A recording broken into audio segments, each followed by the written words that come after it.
विधानसभा चुनाव से पहले बीजेपी के दिग्गजों का छत्तीसगढ़ में आगमन शुरू हो गया है। देश के गृह मंत्री अमित शाह के बस्तर दौरे से पहले सियासी हलचल तेज हो गई है। अमित शाह के दौरे को लेकर पीसीसी अध्यक्ष मोहन मरकाम का बयान सामने आया। उन्होंने कहा कि छत्तीसगढ़ में उनकी दाल नहीं गलने वाली।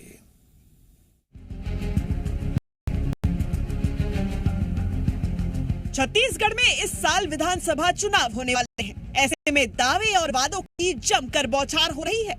फिर चाहे वो सत्ता पक्ष कांग्रेस हो या फिर विपक्ष में बैठी बीजेपी, दोनों ही राजनीतिक पार्टियां को साधने की जुगत में बैठी हैं। इन सबके बीच पूर्व मंत्री केदार कश्यप का बयान सामने आया है।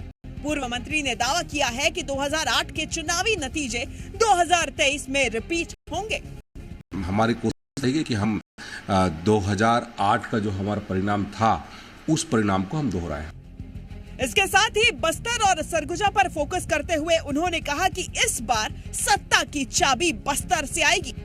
हमें विश्वास है कि इस बार सत्ता की चाबी बस्तर और सरगुजा से जरूर आएगी और बस्तर और सरगुजा से हमारी भारतीय जनता पार्टी के प्रत्याशी जीत करके आएगी। पूर्व मंत्री के दावे पर कांग्रेस ने पलटवार किया है। उन्होंने कहा कि किसी को सपना देखने से मना नहीं कर सकते। जनता बीजेपी को उतार चुकी है। कोई सपना देखने से कोई मना कर सकते हैं। तो केदार कश्यप कुछ भी बोले, उसको एक बार जनता नकार चुकी है। भारतीय जनता पार्टी के पास कोई मुद्दत है ही नहीं। आरोपों से डंडा पड़ते जा रहा है। आरएसएस अलग बत्ती दे रहा है। वहीं बस्तर की सीटों को लेकर किए जा रहे दावों पर कवासी लखमा ने कहा कि बस्तर की सभी सीटों पर कांग्रेस का कब्जा होगा। बस्तर के आदिवासी उसको आदिवासी कम मानते हैं और उनके कार्यकाल में बस्तर बर्बाद हुआ है। उस बर्बाद को भूपेश बघेल का सरकार, कांग्रेस का सरकार ने पूरा कर रही है। इसलिए आने वाला समय 12 विधायक कांग्रेस के होंगे। अभी एक लोकसभा हम लोग जीता है। हमारा लक्ष्य है दूसरा लोकसभा, वो भी कांकेर का लोकसभा भी जीतेंगे। बहुत कम वोट से पिछले समय आ रहे हैं। इस समय हम लोग उनको भी जीतना है। चुनाव नजदीक आते आते बयानबाजी का दौर भी धीरे धीरे रफ्तार पकड़ रहा है। अब देखना होगा कि दावे और वादों की इस राजनीति के बीच जनता किसका साथ देती है और किसे नकार देती है। ब्यूरो रिपोर्ट, जी मीडिया। बीजेपी के पूर्व मंत्री नेता केदार कश्यप का कहना है कि 2008 के नतीजे 2023 में भी दोहराएंगे। बस्तर पर फोकस है, सरगुजा पर फोकस है। उधर शाह का दौरा है, इसके लिए बीजेपी उत्साहित है। तो कांग्रेस का कहना है कि बस्तर की जनता क्या छत्तीसगढ़ की जनता बीजेपी को बुरी तरह नकार चुकी है 2018 में, और 2018 के नतीजे 2023 में दोहराएंगे। तो 2023 में अब 18 के नतीजे दोहराएंगे कि 2008 के नतीजे दोहराएंगे, ये जरा देखना होगा। सत्य प्रकाश, जी मीडिया संवाददाता, इस बड़ी खबर पर हमारे साथ जुड़ रहे हैं।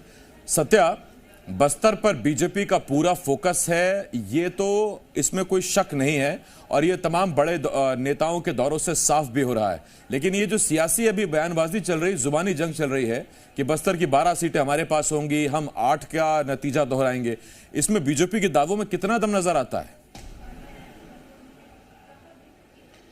देखिए, बस्तर से जो किंवदंती जुड़ी हुई है या जो किस्से जुड़े हुए हैं सियासी गलियारों के, वो यही कहते हैं कि बस्तर से ही छत्तीसगढ़ में सत्ता का रास्ता होकर गुजरता है। और शायद यही वजह है कि बस्तर पे फोकस या बस्तर पे बयान राजनीतिक सबसे ज़्यादा आती हैं। और तब जबकि ये साल चुनावी है तो समझिए कि बस्तर पे फोकस भी ज़्यादा है राजनीतिक दलों का, विशेष तौर पे बीजेपी का, और बयान भी आ रहे हैं। अब अमित शाह आने वाले हैं, केंद्रीय गृह मंत्री, बस्तर दौरे पे, और कल शाम करीब 5 बजे ही वो जगदलपुर पहुंच जाने वाले हैं। परसों सुबह तक रहेंगे और उसके बाद फिर वो रवाना होने वाले हैं। मतलब 2 दिवसीय दौरा हो जाता है। और ऐसे में तब जबकि केंद्रीय गृह मंत्री बस्तर में एक पूरी रात रुके, और ऐसा शायद पहली बार हो रहा है कि कोई गृह मंत्री उस नक्सल प्रभावित इलाके में सीआरपीएफ के कैंप में पहली बार रुक रहा हो, तो फिर सियासतदानों को सियासत करने का मौका मिलता है। और तब जबकि सत्ताधीन पार्टी कांग्रेस हो तब तो और समझिए आसिफ। और मोहन मरकाम ने जो बात कही है आसिफ, और उसका जो काउंटर आया है,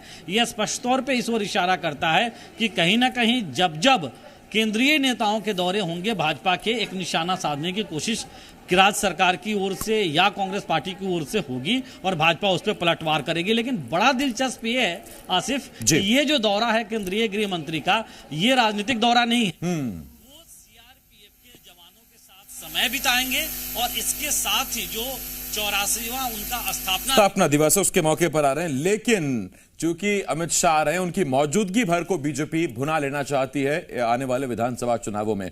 बहुत शुक्रिया सत्य आपका इस तमाम जानकारी के लिए। सत्य प्रकाश, जी मीडिया संवाददाता, इस वक्त इस बड़ी खबर पर हमारे साथ जुड़े हुए थे। एक छोटे से ब्रेक के लिए हमें रुकना होगा, ब्रेक के उस पार भी तमाम बड़ी खबरें बहुत जल्द लौट रहे हैं, कहीं मत जाइएगा।